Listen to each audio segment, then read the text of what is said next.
Welcome to Are You Quizzing Me? I am Vineet Nair with my co-host Aditya Kashyap. This is a quizzing trivia podcast show. Join us as we dive deep into history, science, pop culture, and so much more. Let's get quizzing. And we're back for episode number 101 of Are You Quizzing Me, your favorite quizzing and trivia podcast show. Aditya and I are back after a break, an involuntary one, but still it's a break. And we're back to go for the next set of 100 episodes. And let's start off today's episode again with the audience question. So I have had a little bit of feedback that most of the time our questions are very convoluted, very indulgent, and that we don't ask very straightforward GK questions anymore. So I'm going to endeavor to include a few of those in our quizzing, and mostly this will be audience questions. So I will start off today's 101st episode with this very straightforward GK question. Which is the most populated desert in the world? And I repeat, which is the most populated desert in the world? I will answer this question at the end of today's episode. Let's start with our regular round of quizzing with Aditya. Aditya, how have you been? Good. 100 episodes, so maybe this was a break, unintended, but well-deserved one. And on that note, I have a question for you. Ooh, nice. This has to do with a professional cricket league in the UK, played in a certain format that is very unique.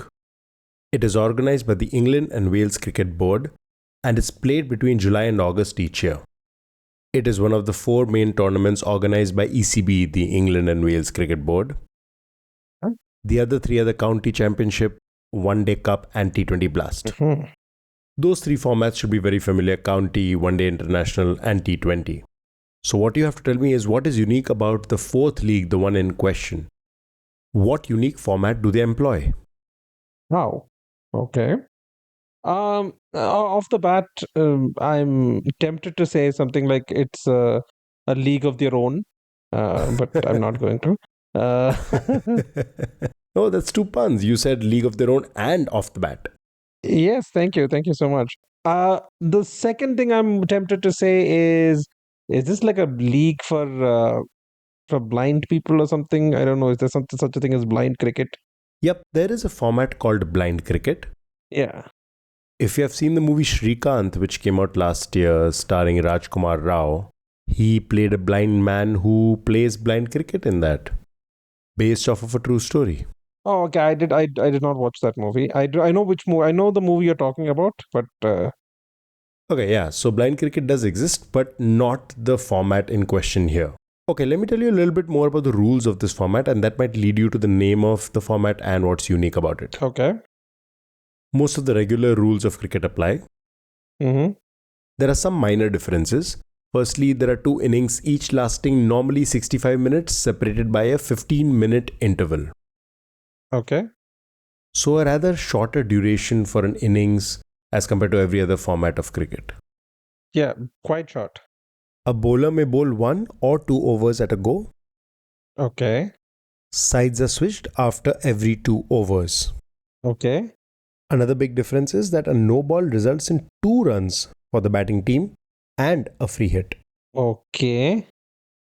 So there are a total of 20 overs, and then there are some minor differences here and there in rules. But do you want to try and guess what is very unique about this format of cricket? I'm not so sure because first of all, I'm not a sports person, in any sense of the word. But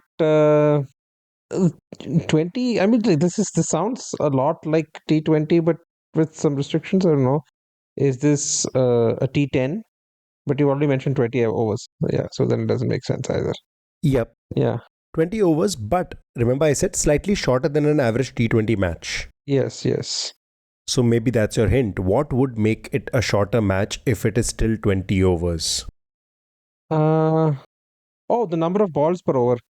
Very good. Do you want to be a little bit more specific? How many balls per over? I'm gonna go with 3 because I have no clue and I'm just guessing. That would be way too short. It's actually 5 balls an over, which would make the total number of balls in an innings 100.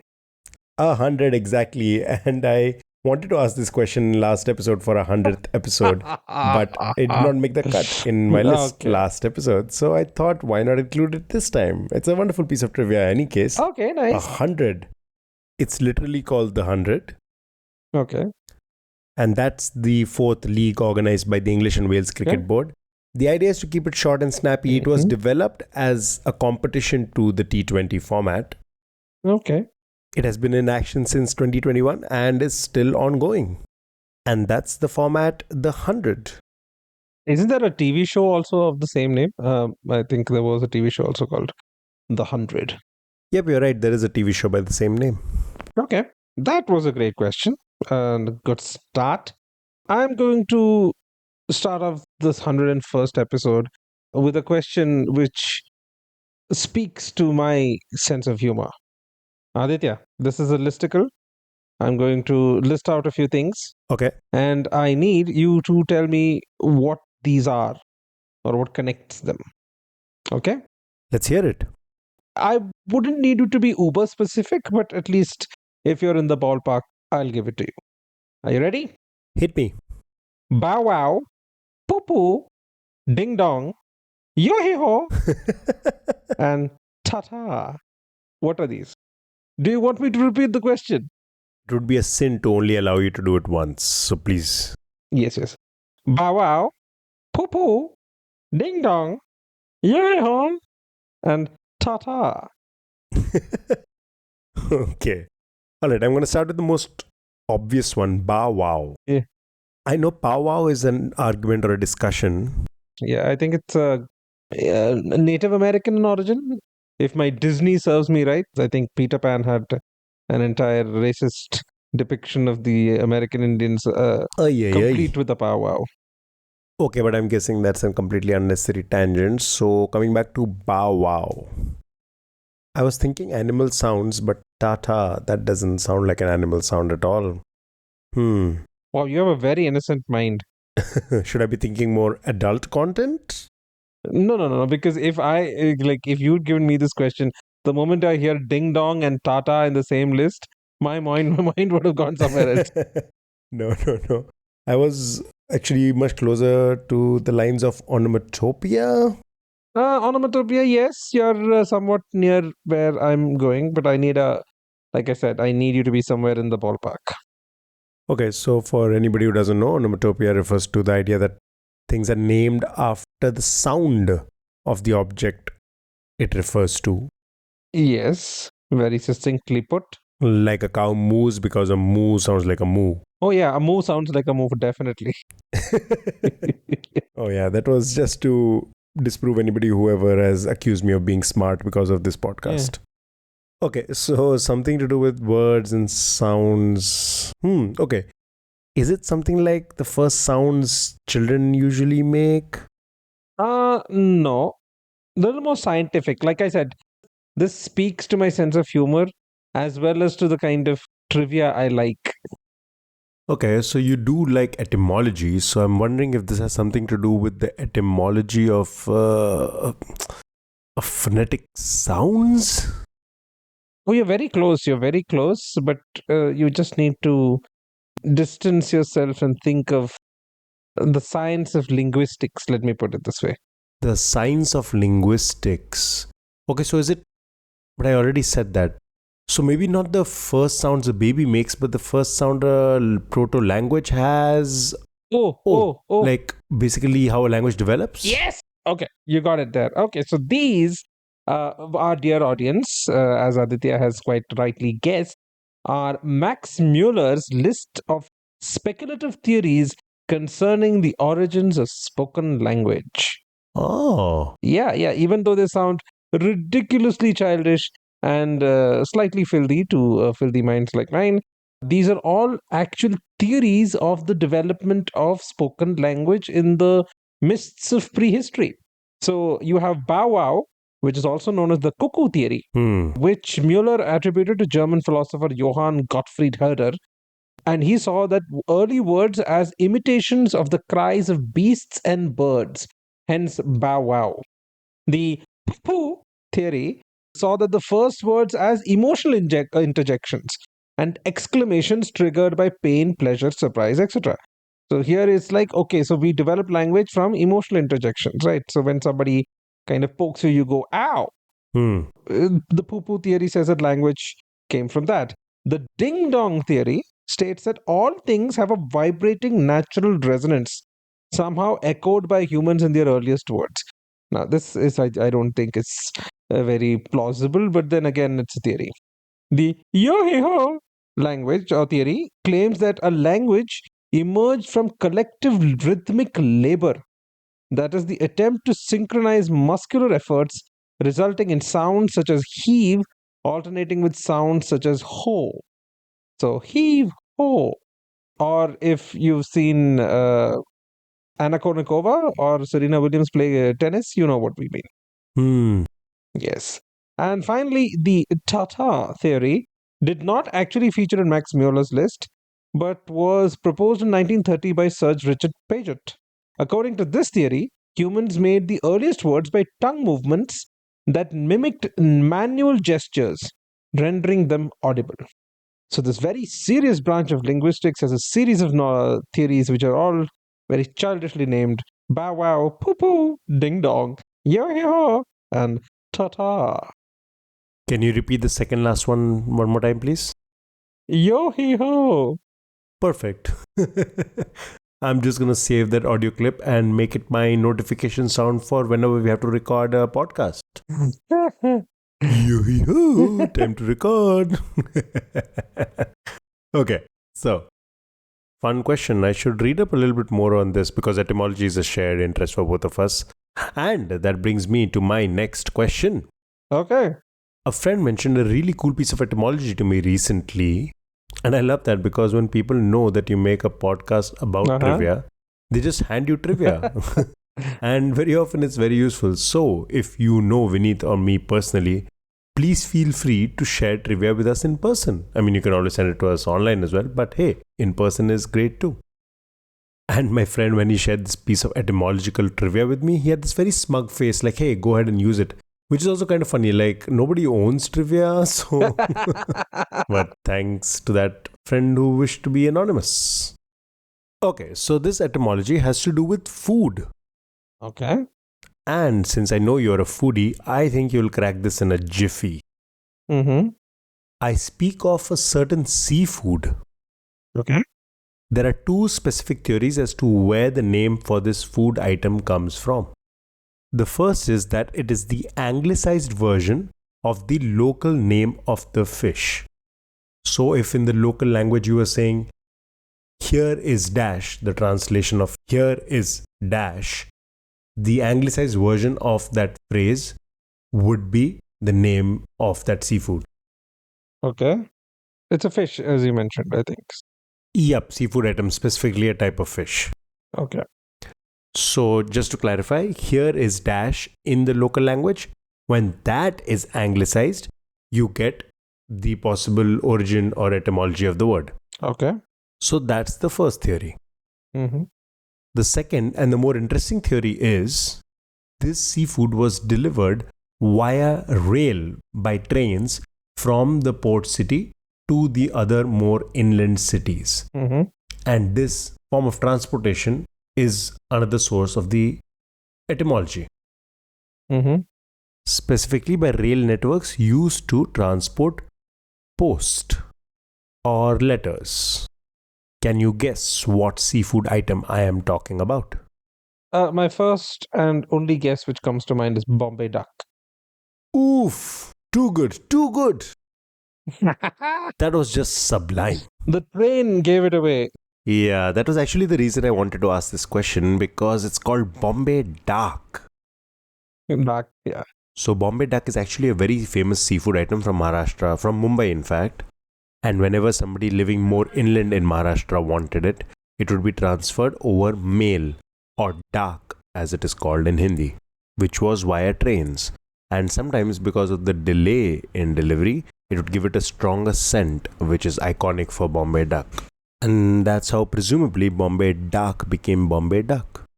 Yeah. And nothing to do with the bird duck.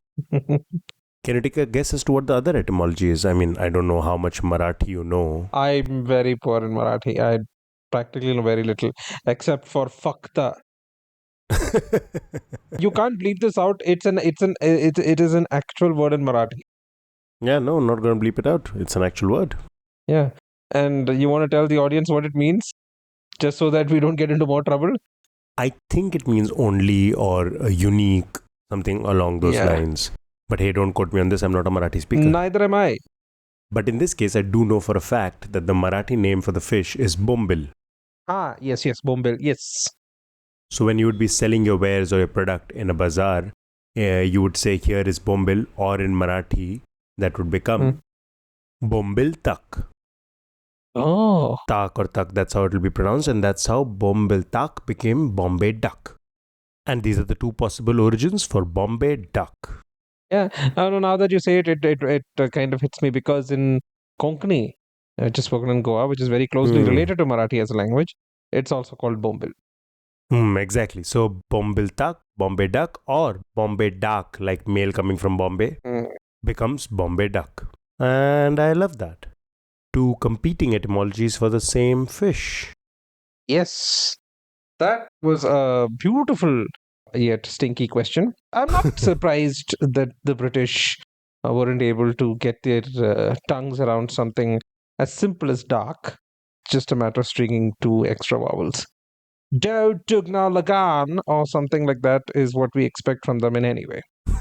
So, moving on from British torturing the Indian language to someone else getting tortured with something like a bullet. Yes, I know. Smooth segue. Extremely smooth. On July 2nd, 1881, President James Garfield was shot by an assassin in the right side of his torso, just above his waist. Mortally wounded, Garfield lay in the White House for weeks. Doctors called X to find the bullet. X was supposed to use his invention Y to try and find the bullet, but this was unsuccessful because of the bed that Garfield was lying on. So I want you to identify the person X and the invention Y. So Garfield was shot by an assassin, and doctors needed help trying to find the bullet, so they called X. Okay. And he was supposed to use Y, which was his invention, but this was unsuccessful because of the bed that Garfield was lying on. So I know this piece of trivia, and I remember, especially when the whole Trump assassination thing happened, I remember a lot of trivia about past assassination attempts came up, and I read it then. I think this is Bell, Alexander Graham Bell. Oh, very, very good. Yeah. I was thinking you might get the invention first, and then you might have to work your way back to the inventor. But you're right. It is Alexander Graham Bell, the person that we credit for having invented the telephone. I like the qualification that we credit him, because of course there are some disputes. Yeah, I am, if not anything, precise. Okay, so what was he looking? I was thinking some sort of a medical device, and he was a prolific inventor. But what device did he use here? You said that the bed came in the way. Yes. In finding the bullet. Yes. Then I guess it can't be forceps or something like that. I guess it's too early for an MRI or some sort of rudimentary MRI. Oh yeah. No. The MRI was in the 1970s, 60s, 70s, if I'm not mistaken. Yeah, that sounds about right. So it's way too early. Ooh, a metal detector. Oh, very good. And the bed had a metal frame or something? Metal springs. Bed springs or metal. Right. Makes sense. Yes, so bringing it back full circle, James Garfield was shot. The bullet went in, and the doctors couldn't retrieve the bullet. They called in Alexander Graham Bell just to find the bullet using his newly invented metal detector. However, this was unsuccessful because Garfield was lying on a bed with metal springs. Hmm. And an additional piece of trivia, while he was lying there, because of his injuries to his torso, they weren't able to give him food directly. So, for I think about a week or so, he was fed the other way around. Oh, okay. Yeah. I remember there was something about he was fed chewed up food. Yes, the other way around, if you know what I mean. Ah, okay. I don't think I went into the specifics of it, but yes, I know what you mean. The wrong way up. Brings new meaning to the word anal retentive.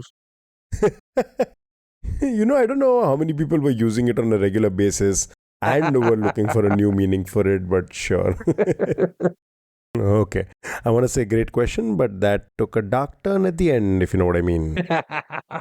Okay. Oh, actually, speaking of dark turns, brings me to my next question. Vineet, tell me, what are these options for? Okay. Go to Australia, Mm-hmm. use your own judgment, Mm-hmm. do not retaliate, Mm-hmm. or retaliate with dash.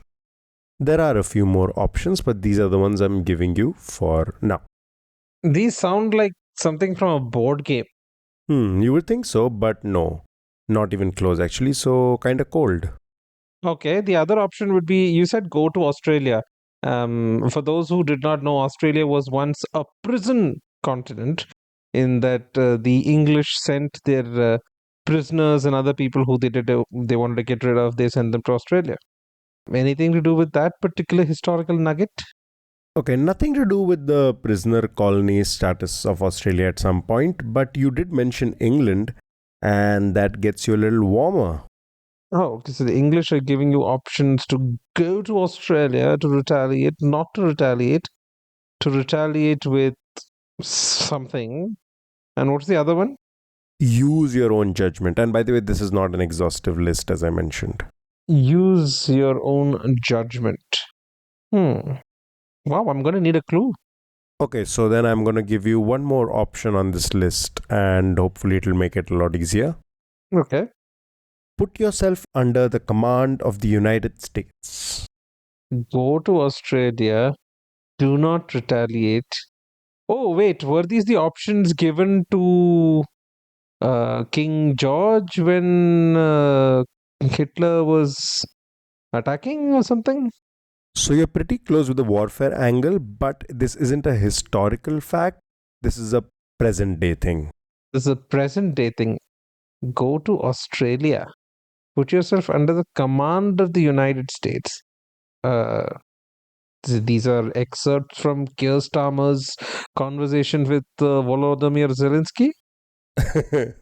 Oh boy, sensitive topic and also very volatile. You don't know what will happen from the time we are recording to the time we Yes, yeah, publish this episode. yeah. So I apologize to everyone in Ukraine. Not to go too deep into current global conflicts, this has something to do with global conflicts in general. Let me give you the option that I gave you a blank for. Hmm. Retaliate with nuclear weapons. So that's an option. Do not retaliate is an option. Use your own judgment is an option. Put yourself under the command of the United States. If it is still there, that was the incomplete part. Go to Australia. Okay, so then these are the options given to English commanders in case of Russia launching a nuclear strike against England. It's a little bit more general than that, but I'll give it to you. These are commands in the letters of last resort. Ah, 4 identically worded handwritten letters ooh, from the British Prime Minister to the commanding officers of the 4 British ballistic missile submarines. And the letters are stored on board of these submarines. oh, They contain instructions on what to do if an enemy nuclear strike has destroyed the British government and has killed the Prime Minister and the designated second person, whoever from the cabinet. understood. So, if it is ever carried out, it would probably be the last official act of His Majesty's government. Yeah, I would not be surprised. And if the letters are not used during the term of the Prime Minister who wrote them, they are destroyed unopened after that person leaves office, and their content remains unknown to anyone except the Prime Minister who wrote them. Wow. That was dark. I'm guessing you decided to go from something dark to something darker. Actually, my segue was the death of the head of the state. Okay. In this case, the UK. Ah, okay. Nice, nice. Great question. I love the fact that going to Australia is an option in this scenario. Like, just head on down under. Why not Canada is my question. If I was to take a guess, it would probably be because of the physical proximity. So, both the US and Canada are geographically closer to the UK, and potentially Australia is still a safe bet in the case of such a nuclear strike. I don't know. Mm.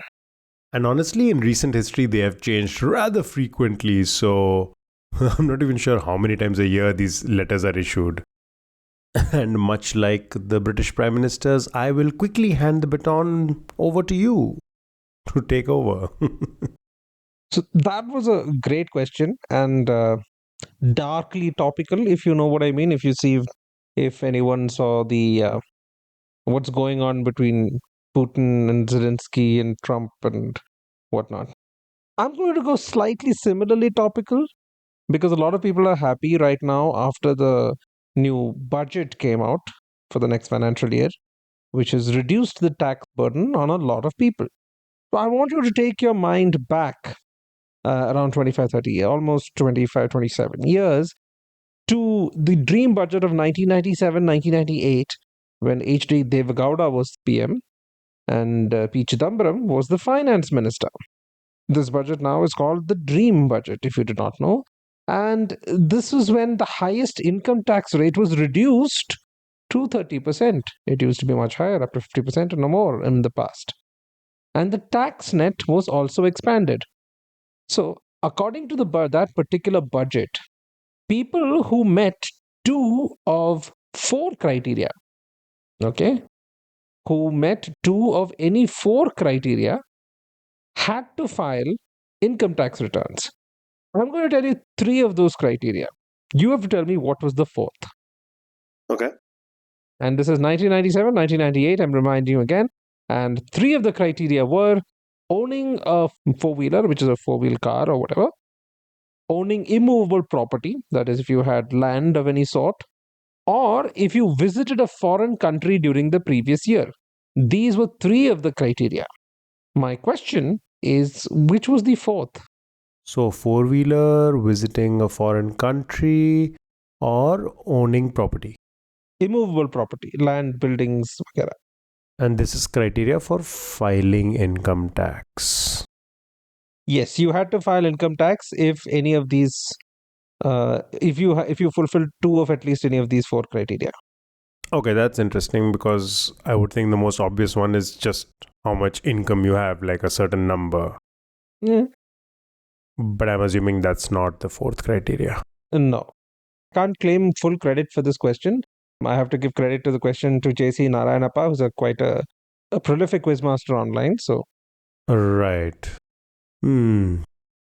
Okay, interesting. Since it's 1997, I'm going to say owning a mobile phone, that should qualify you for income tax.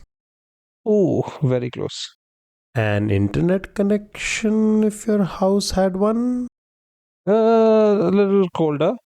So closer to mobile phone than to internet or computers. Yeah, I'll give it to you. I'll give it to you because you, dear boy, are a child of the late 90s. I was already a child by this point. Pager. Was it a pager? No, this is actually just owning a telephone. If you owned a telephone in Oh 96, boy, I think I 97, just showcased my privilege. little bit. But yes, so if you owned a telephone, that was one of the four criteria that you had to file income tax returns. Very interesting.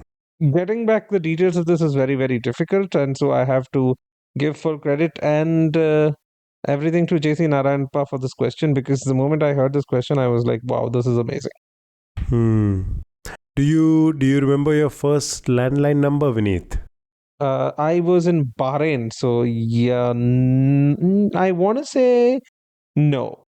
I ask because for some reason I've never been able to forget mine. It was 8876049. And I also have this distinct memory of this 7 digit number becoming an 8 digit number in my childhood. So 2 was added to the front of it. So it became 28876049. And this was an MTNL number. I used to live in Mumbai back then. I think it was the other right. It was the other. Okay, so if I remember correctly, in the 80s, phone numbers had only 4 digits. Okay. In the 90s, that became 6 digits. And this adding of two and all, think made it 7 digits, if I'm not mistaken. Oh, yeah, actually, maybe I'm misremembering it. Maybe it was only 887604. And then the 2 was added and it became a 7 digit number. Possibly, you could be right. I might be misremembering it and I'll have to confirm with my parents. But yeah, they added another digit because I assume a lot more people were getting phones. Yeah. Wow, we're really old, huh? Look, our generation, I think, I remember owning an actual Walkman. I have held a 5.25-inch floppy disk, not even the 3.5-inch. I've held a 5.25-inch floppy disk in my hand.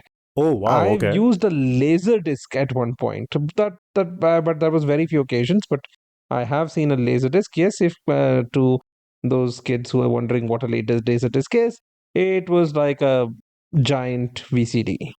Again, coming to that point, I've used VCDs, DVDs, zip drives. I don't even know if anybody's even seen a zip drive in the last 25 years.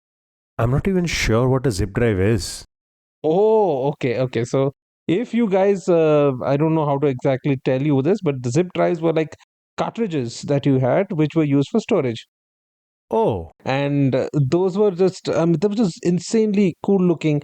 They were just fantastic to use. They looked like floppies, but slightly bigger and thicker. And it was just a removable interesting. storage system, basically.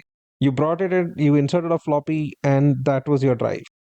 And you could carry it around, which was just amazing. You just plug it in, floppy after floppy after floppy. And then I remember the time or when we had 512 MB flash drives. I remember that, yeah. I remember actually one of the Spider Man games I saw on my cousin's computer, and I wanted to take it from him and take it for myself, which I guess is considered piracy. Yes, yeah.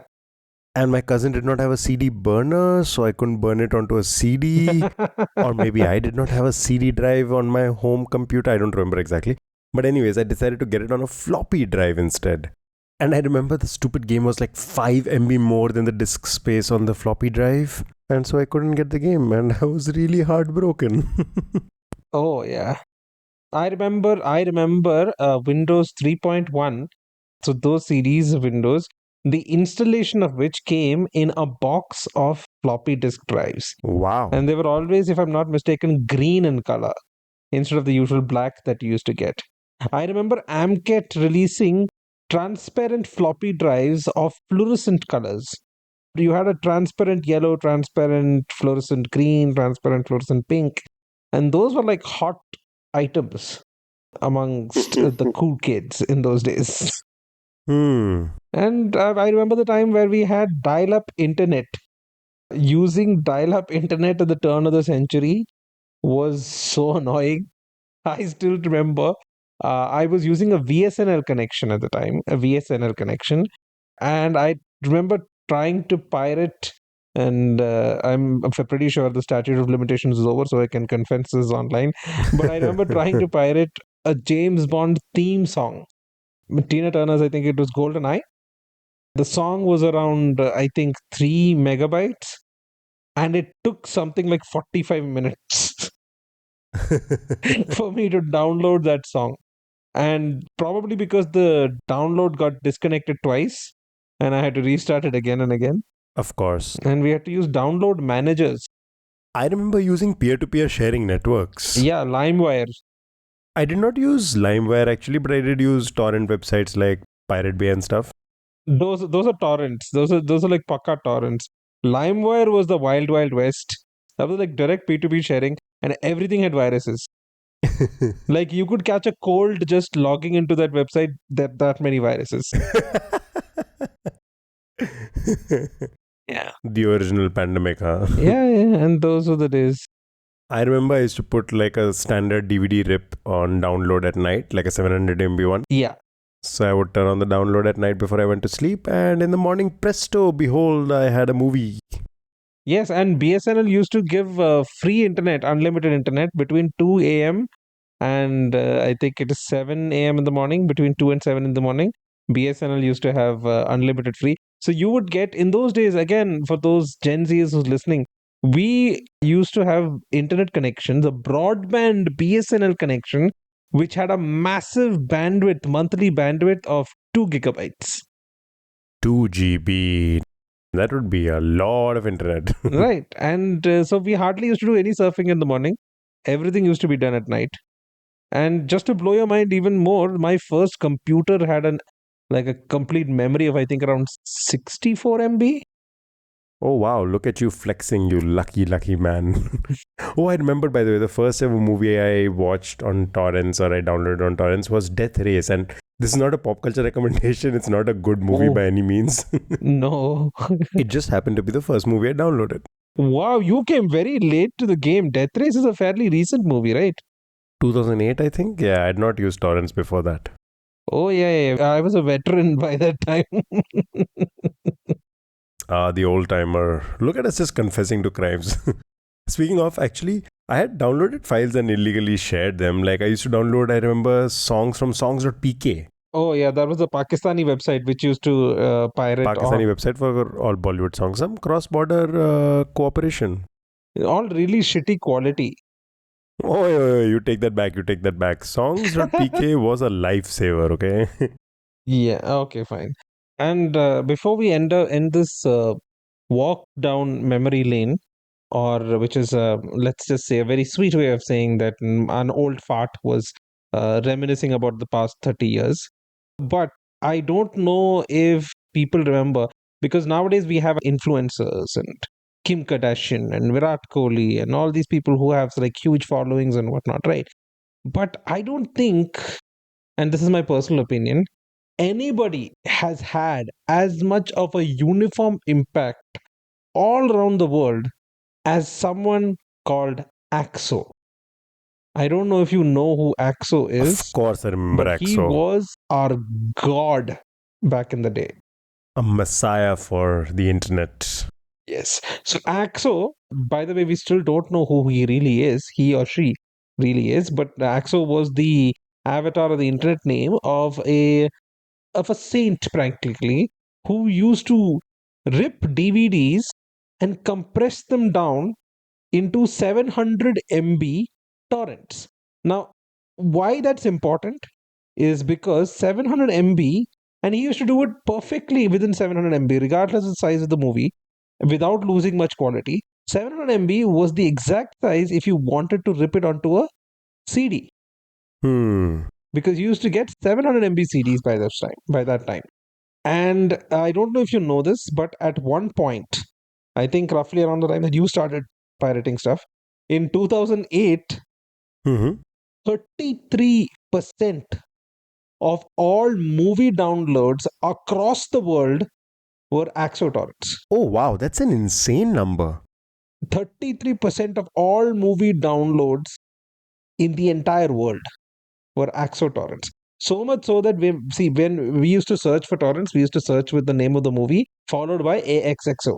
Yeah, I've done that. So there were competitors who came up with a name similar to them. With I think one very popular one was Klaxon, Hmm. because it was KLAXXON. So it would also come up if you search for Axo. But Klaxon used to put not just 700 MB, they used to put 1400 MB. You remember the format of the files? Because I remember it used to be the naming, like something like name of the movie with periods in between, and then year, and then DVD rip, and then it would say English, followed by XO. Yeah, yeah. And I just Googled it. He was uploading stuff between 2005 and 2009, Yeah. but his content must have been around for such a long time after that, because I remember using it all the way up till 2012, I think. Yeah. The thing is, once MP4 started coming up, because our Axos files were all AVI files, Hmm. and by the time we got to MP4, Axo became a little bit, let's say, of lower quality than we were expecting. Okay, that's enough Ah. reminiscing. Let's get back to the quizzing. Thank you for reminding me about EXO. I'd almost forgotten about this legendary individual. And actually, speaking of legendary people, brings me to my next question. Helen Patricia Sharman. Do you know of that person? Helen Patricia Sharman. Can't say that rings a bell. She is a British chemist and cosmonaut who became the first British person, first Western European woman, and first privately funded woman in space, as well as the first woman to visit the Mir space station in May 1991. Okay. Just to clarify something, you said she was British? Yep, a British chemist and a cosmonaut. Okay, so my question here is this. If someone is from Britain, but they go up in a Roscosmos, or a Hmm. Soyuz mission, Hmm. does that make them an Or astronaut a or a cosmonaut? cosmonaut. Hmm. You're right. Cosmonaut does refer to only Russian space explorers. Yeah, so then here we should be calling her an astronaut, right? You're right. I'm not sure why Wikipedia says cosmonaut, and now that I check, it does say astronaut in other sources. Mm, So let's assume that was an error and refer to her as an astronaut. Oh, by the way, now that you've brought it up, do you know what an Indian version of an astronaut or a cosmonaut is called? I think it's called a Vyomonaut, right? Vyomonaut, yes, yes. Vyom being the Yeah, Sanskrit word for space. yeah. Okay, so Helen Patricia Sharman is an astronaut. Okay. Later, the UK press labeled her, gave her the nickname the girl from Mars. Okay. Question is very simple. Why was she called the girl from Mars? Was she involved in the chemical analysis of some kind of asteroid or meteor which landed in, we've had some of those, right? I think Bill Clinton once announced that there was something from Mars on which they found traces of what may have been life. Yeah, I remember that false alarm. No, no, nothing of that sort. Okay. Hmm. Earl from Mars. Hmm. Was she? No, but why would they call it? Like, was the Soyuz mission that she went on named after Mars in some way? Nope. Because I'm guessing if she went up on to the Mir space station, those were serviced by Soyuz, aircraft, not aircraft, spacecraft. Yeah, but no, that had nothing to do with it. Okay. Then I'll need a clue. In her description, I mentioned two fields of specialty. We have been discussing one of them, the space part of things. The second one would lead you to the answer, actually. No, that's why I mentioned, because you mentioned she was a chemist, which is why I was thinking of the chemical analysis of the rock. Mm-hmm, mm-hmm. That was my first guess. But But if not for the chemical analysis of something from Mars or from the planet Mars, what else could it be? don't tell me it's a chocolate Mars. Helen Sharman actually worked with the company Mars as a chemist dealing with the flavoring properties of Are you chocolate. kidding me? Wait, was this before or after she went on to the space station? This was before her career as an astronaut. Oh, nice, nice. The synchronicity of it is amazing. Yep, that's the girl from Mars. And it's actually quite hilarious how she got that job as well, because she was commuting home from work when she heard the radio advertisement saying astronaut wanted, no experience necessary. And she Wow. thought she fit the bill. That's a fantastic question. That's a fantastic anecdote. I mean, the astronaut wanted no experience needed. Why don't we have ads like that anymore? Give an example. No, we should have those ads. We should have a similar ad right now, like astronaut needed, no experience required, physical condition immaterial. And then I would just be a perfect fit. Oh, so something like astronaut ki khoj, don't be dharti ka boj. Yeah. Okay. That was a fantastic question. And let's move on to the last question of today's episode. Aditya, have you heard of the song called The Spark? No, I haven't. Okay. The Spark was a viral song released in May 2024 by hip hop groups Cabin Crew and Lisdoon Varna Crew. Okay. The song became viral on TikTok and received critical and social media praise. The song's lyrics were based on encouragement and independence. It was officially released onto streaming platforms in June of 2024, and following its release, it peaked number 38 on the UK official singles sales chart. Mm-hmm.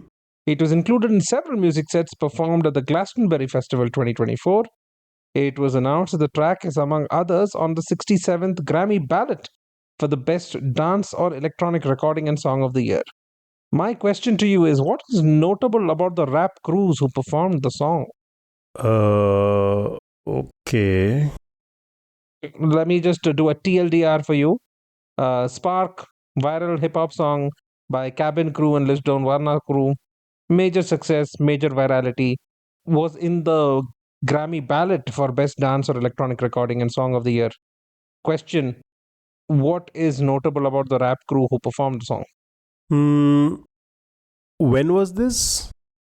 2024, just about a year ago. Last year. Just over a year ago, yes. Oh man, I'm kind of scared of saying this also, but is it something like people displaced or refugees from Ukraine, from Gaza, something like that? Were they the singers? No, no, no, no, no. Okay. A little more wholesome than that. Oh, that's nice. Okay. Yeah, I've been stuck in this quagmire of world falling apart. So let's end on a wholesome note. I love that. Is it something like people you would not expect to be rapping, like people with speech impediments? They did the rap verse?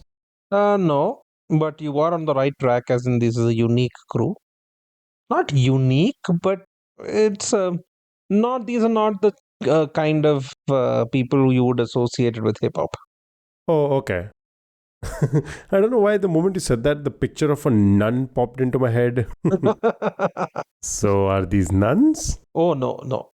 Okay. But if you are a fan of 90s period comedies on Netflix, then you would be close to the answer.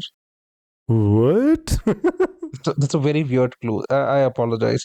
It's just a very self-indulgent clue. It would make sense to nobody on planet Earth except me. But yeah. Okay, so I'm going to fully ignore that clue then. Some unexpected group of people. Oh wait, you didn't say people. Is it not people? Is it like animals or birds? Like a group of parrots? That would be very, very cool, but no. Ah, what a shame. Okay, wait, 2024. Is it like something to do with AI? AI generated voices? No, no, no, no. These are very real people. Okay, I'm just going to toot my own horn and say I've given fantastic guesses so far. Fantastic guesses. And the fact that they're not the answer seems like a shortcoming on the question and not mine. Yeah, it's not your fault that none of these are right.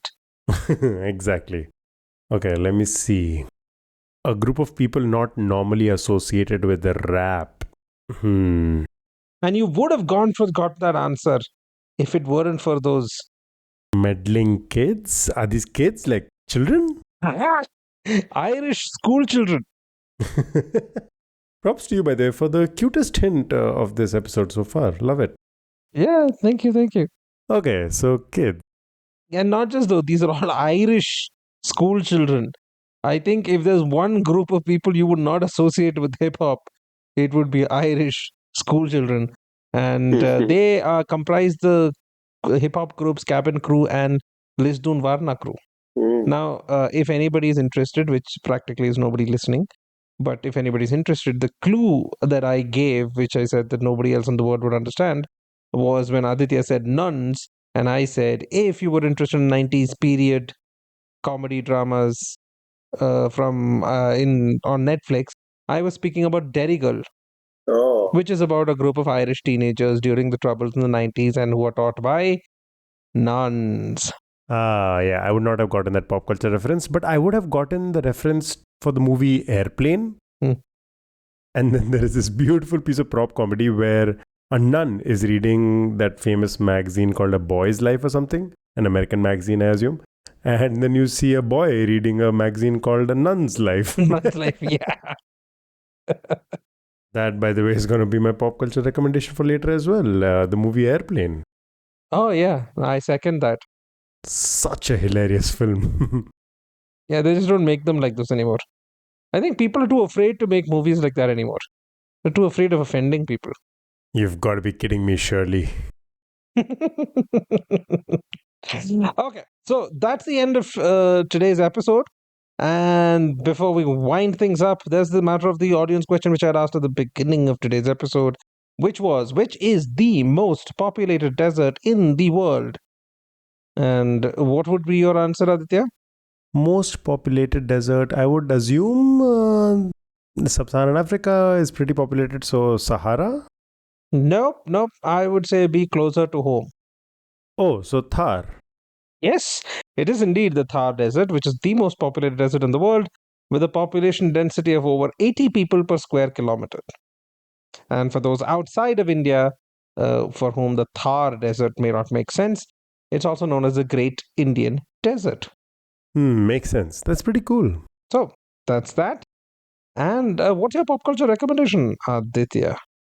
Since you said Thar Desert, I'm going to say Udaipur because I was there recently and I just love that city. So, not really a pop culture recommendation. It's not a pop culture recommendation. Okay, fine. Pop culture. First one, obviously, like I just said, the movie Airplane. Absolutely bonkers, hilarious, a Yes. laughter riot. Definitely. And apart from that, I recently caught the movie Superboys of Malegaon in the theaters. And it's a pretty sublime piece of art. I would definitely recommend it. A feel good film. Oh, yeah. And once you've caught that, or actually even before you catch that, you can watch the documentary Supermen of Malegaon. It's a documentary that the fictionalized version of which was made as Superboys of Malegaon. And the documentary Supermen of Malegaon is based off of the making of a film Malegaon Ka Superman. Oh, very meta. So all these three things you can watch, and some of them are available on YouTube. So check it out. And I also caught Phantom of the Opera earlier today. It is at the Nita Mukesh Ambani Cultural Center. So if you're in Mumbai and if this episode is not being released too late, and if the Broadway show is still playing, I would highly recommend going and watching that. It was the first time I saw it live, and I truly enjoyed it. Flex. Sorry, I just had a cough, small a coughing fit over there. Yeah, I don't know what that was all about. Okay. So I would recommend that. You know the other live theater that I watched recently, and they tour across the country, so you must catch it when it comes to a city near you, is this show called Sukhan. Okay. Sukhan is this group of musicians and singers who do qawwali and nazam and shairi and Hindustani music. And they are so popular that tickets get sold out within a couple of hours of being launched. Wow. And they usually perform in huge indoor venues. So follow them on Instagram and check out whenever their show is visiting a city near you. By the way, it's a long show. It's like around 3 hours or more than that. Wow. And yet I know people who have watched this show multiple times, like more than 10 times. Seriously? Yeah. It just feels like a party after a while. So yeah, that's my other live performance art pop culture recommendation. I already mentioned Phantom of the Opera, Superboys of Malegaon, and the movie Airplanes. So those are my 4 recommendations for the week. Wow. So now my single recommendation is going to seem very inadequate. Thank you, Aditya, for that. So my recommendation to you is nothing new. It's a show that's been around for some time. But I would only recommend watching season 1 of it, which is just a fantastic season. Searingly good acting. The show is called Goliath, and it stars Billy Bob Thornton. It's available on Amazon Prime. It's a legal drama, thriller, suspense, just a fantastic show all around. Season 2 onwards, there is a considerable dip in quality, but I would definitely recommend watching Goliath season 1. So that's my pop culture recommendation for this week. And that's all for this episode. Thank you all for listening in. We hope you enjoyed the show and learned something new. If you like what you heard, please consider subscribing to our podcast and leaving us a review on your favorite podcast platform. It helps us reach a wider audience and allows more people to discover and enjoy the show. I would also like to mention that we are on YouTube, and not to sound like a cliche YouTuber, not that we are YouTubers, it's just our podcast is available on YouTube, but around 80% of people who listen to our podcast are not subscribed to it. So please subscribe to our podcast on YouTube as well. We'd love to hear from you. Feedback, suggestions, even trivia. You can reach us on Instagram at Are You Quizzing Me? You can reach out to us on email with a question if you'd like to ask on the show at areyouquizzingme@gmail.com. We have a community on Reddit called r/Are You Quizzing Me? And there's also the matter of our personal Instagrams on which you can reach out to us too. Unfortunately, you're more likely to get Aditya because I check mine roughly every great extinction or so. So we appreciate your support and look forward to sharing more episodes with you in the future. Thanks again for tuning in and have a great day. See you guys next extinction, I guess. Yeah. Another 65 million years. See ya. No, we have had a long break, so see you guys next week.